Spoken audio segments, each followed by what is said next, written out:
কালকে রাত্রে আমি একটা ছবি পোস্ট করেছিলাম ফেসবুক, ইচ্ছা করেই পোস্টটা করলাম আমার একটা ছবি দিয়ে। তো ওখানে সবাই দেখলাম, সবাই নয় অনেকে লিখেছে এটা কোন প্রোডাক্ট, এটা কি প্রোডাক্ট ইউজ করছো। আবার কেউ কেউ লিখেছে এই তুমি তো এতদিন সুবিধার প্রোডাক্ট ইউজ করতে, আবার কোন প্রোডাক্ট ইউজ করেছো। আমি শুভজিতের প্রোডাক্ট ছাড়া কোনো কিছু প্রোডাক্ট ইউজ করি না।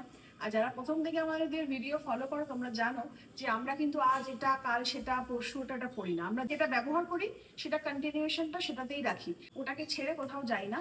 আর হ্যাঁ, ডিট্যান প্যাকটা এত ভালো কাজ দিয়ে, যেটা তাই অন্তত একটা দিন যদি সুপার ফেয়ার ফেস ওয়াশ দিয়ে মুখটা ধুয়ে নিচ্ছ, আর তারপরে গিয়ে ডিট্যান প্যাকটাকে শুধু রকম ফেসে নয় কিন্তু গলাতেও লাগিয়ে নিচ্ছ, 10 মিনিট থাকো বা 15 মিনিট থাকো, তারপরে নর্মাল জল দিয়ে ধুয়ে ফেলো, তারপরে গিয়ে আবার কিন্তু হাইড্রা টোনারটা ইউজ করছো, আর টোনার ইউজ করার পর কিন্তু ম্যাজিক ড্রপ সেরামটা ব্যবহার করছো। তো ব্যবহার করার কাছ থেকে দেখাও স্কিনটা জাস্ট ঝকঝক করছে, চকচক করছে। এটা কি হয় বলো, তোমার স্কিনে যদি ট্যান থাকে ট্যানটাকে রিমুভ করে দিয়ে ইনস্ট্যান্ট একটা গ্লো নিয়ে আসে।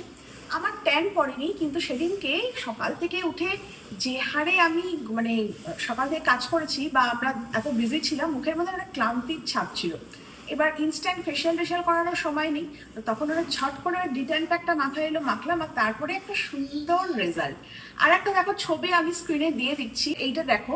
উনি কিন্তু ক্লিয়ার প্যাক না ক্লিয়ার ম্যাজিক কি আমি জানি না, এটা আমি কোনো ইউজ করিনি, কিন্তু এই যে ছবিটা দেখছো রয়েছে এনার, দেখো বিফোর আর আফটার লুকটা কতটা ভালো রেজাল্ট পেয়েছে।